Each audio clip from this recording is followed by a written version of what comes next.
Hello ma'am, hello everyone. Myself Devi Prasad Parikh, B.Ed first year. Today my topic is about a life philosophy of J. Krishnamurti or Jiddu Krishnamurti, and I am going to discuss about the life philosophy of Jiddu Krishnamurti.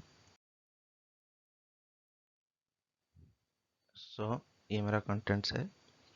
यहाँ पे मैं आज discuss करने वाला हूँ introduction, life sketch, educational philosophy of J Krishnamurti, system of education और उनके हिसाब से स्कूल को कैसे होना चाहिए और प्रोसेस ऑफ लर्निंग क्या है, and conclusion.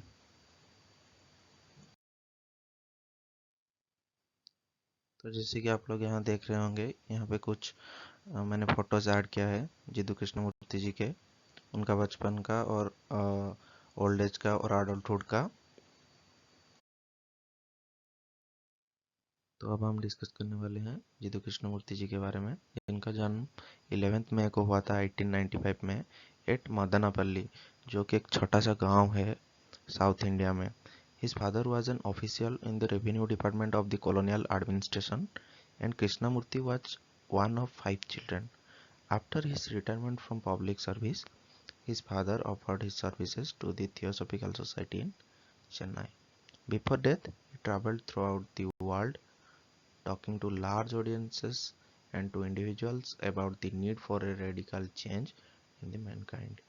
At last, he died on 17 February 1986.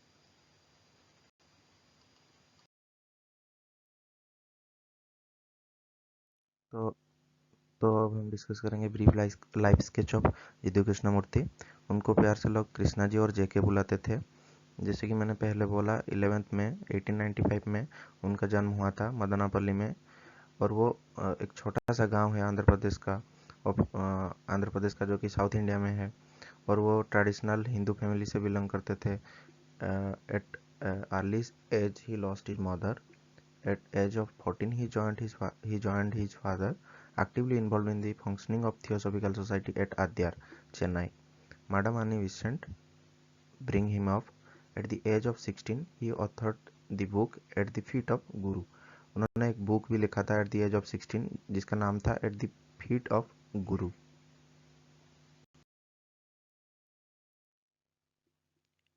He knew English, Spanish, French and Italian languages. उनको इंग्लिश भी आता था, Spanish, French and Italian language भी उनको आता था. His scholarship was vast, his philosophy was really deep, and his thinking was original. His lectures used to be well attended. He made the listeners ponder over his inner self. He wrote what he spoke in a simple, truthful manner. Uh, वो बहुत simple तरीके से लिखते थे जो भी बोलते थे.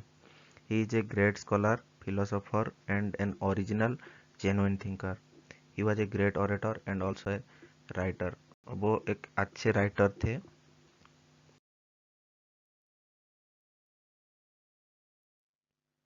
तो what is the educational philosophy of Jiddu Krishnamurti. उन्होंने एक ऐसे लिखा था, the noisy child and silent mind. According to him, noisy children become silent when they do something, and education should strive for inner peace and hence bliss. According to Jiddu Krishnamurti, freedom in learning means that the learner has got the capacity to independently observe everything around him and examine all ideas without any pressure or compulsion. Essence of JK philosophy. According to JK philosophy, change should come from you, from within you, because you are the seed of change. जो भी changes आते हैं वो सिर्फ हमारे अंदर से आने चाहिए, और जो भी चेंजेस आ रहे हैं उसके लिए सिर्फ हम ही जिम्मेदार हैं, क्योंकि हम ही वो चेंजेस ला रहे हैं. तो जिद्दू कृष्णमूर्ति जी के हिसाब से सिस्टम ऑफ एजुकेशन कैसा होना चाहिए. तो पहला बात यह है, उनको नैरो सिस्टम ऑफ एजुकेशन अच्छा नहीं लगता था. नैरो एजुकेशन सिस्टम मतलब जैसे कि गांव में लड़कियों को पढ़ाई का कुछ फैसिलिटीज़ नहीं मिलता और लड़कों को पढ़ाई का फैसिलिटी मिलता है. ये सब चीज़ें उनको अच्छा नहीं लगता था. ये सारे वो अपोज करते थे. तो system of education should bring about total development of the individual. System of education ऐसा होना चाहिए जैसे कि एक इंडिविजुअल के सारी डेवलपमेंट हो सके. एंड उन्होंने एक बुक भी लिखा था, लेटर टू स्कूल, जिसका 2 वॉल्यूम है, volume 1 and volume 2, and these are the images of volume 1 and volume 2।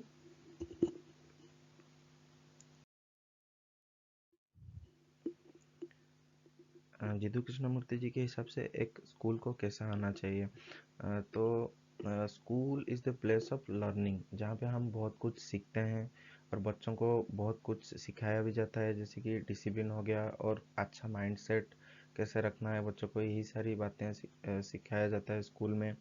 और उनके हिसाब से अटेंशन इज नेसेसरी, एक बच्चे के लिए अटेंशन बहुत ज़रूरी होता है, क्योंकि जब भी कोई बच्चा ध्यान से सुनता है क्लास में तो उसको सारी बातें बहुत जल्दी समझ में आ जाता है। And learning demands application and order, जो भी हम बच्चों को सिखाते हैं, अगर एक बच्चा उसका एप्लीकेशन पार्ट नहीं करेगा, तो उसको उसका लर्निंग में थोड़ा कमियां रह जाएंगे, क्योंकि जब भी हम कुछ एप्लीकेशन करते हैं, जैसे कि मैथमेटिक्स का कुछ एप्लीकेशन, तब उस प्रॉब्लम को सॉल्व करने के बाद हमारा दिमाग ज़्यादा फास्ट हो जाता है। इसी तरह की स्कूल में अगर एप्लीकेशन पार्ट में अगर ज़्यादा फोकस करेंगे तो बच्चे ठीक से सीख पाएंगे। And freedom is the essence of thinking, freedom, अगर हमको फ्रीडम मिलता है तभी हम कुछ सोचते हैं। ठीक ठीक ऐसे ही एक बच्चे को अगर फ्रीडम मिलेगा स्कूल में, तो तब वो कुछ सोच सकता है। और जब भी एक बच्चा सोचता है तब उसका ब्रेन ज़्यादा एक्टिव होता है और उसका ब्रेन ब्रेन का डेवलपमेंट होता है। तो जिदू कृष्णमूर्ति जी के हिसाब से स्कूल में यही सारी क्वालिटीज रहना चाहिए। तो process of learning, जिदू Krishnamurti ji के हिसाब से हमको लर्निंग का प्रोसेस कैसा रहना चाहिए। तो पहले देखते हैं, लर्निंग एक infinite and on ending process है, और हमारे अंदर सीखने की अगर ज़्यादा चाहत रहेगा तो हम लाइफ में बहुत कुछ सीख सकते हैं, और यही हमारे लिए अच्छा रहता है। And we should encourage competition, अगर एक स्कूल में कंपटीशन को एनकरेज किया जाता है तो बच्चों में ज़्यादातर पर्सनल डेवलपमेंट ज़्यादा होते हैं, एंड बच्चों को कंप्लीट फ्रीडम भी मिलना चाहिए सीखने की। And intelligence is a by product of thought, अगर हम कुछ सोचेंगे तभी जाकर हमारा पर्सनल डेवलपमेंट होगा और हम ज़्यादा सीख पाएंगे।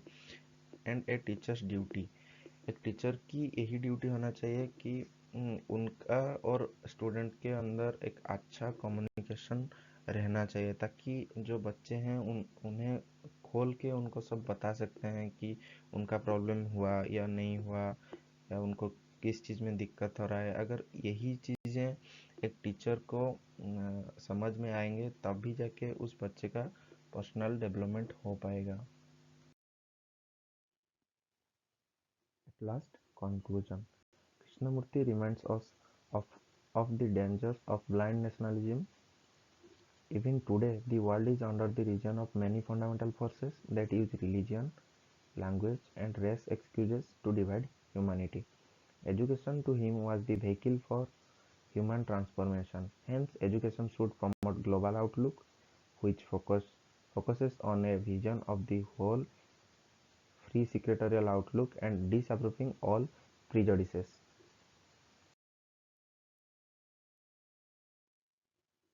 Thank you.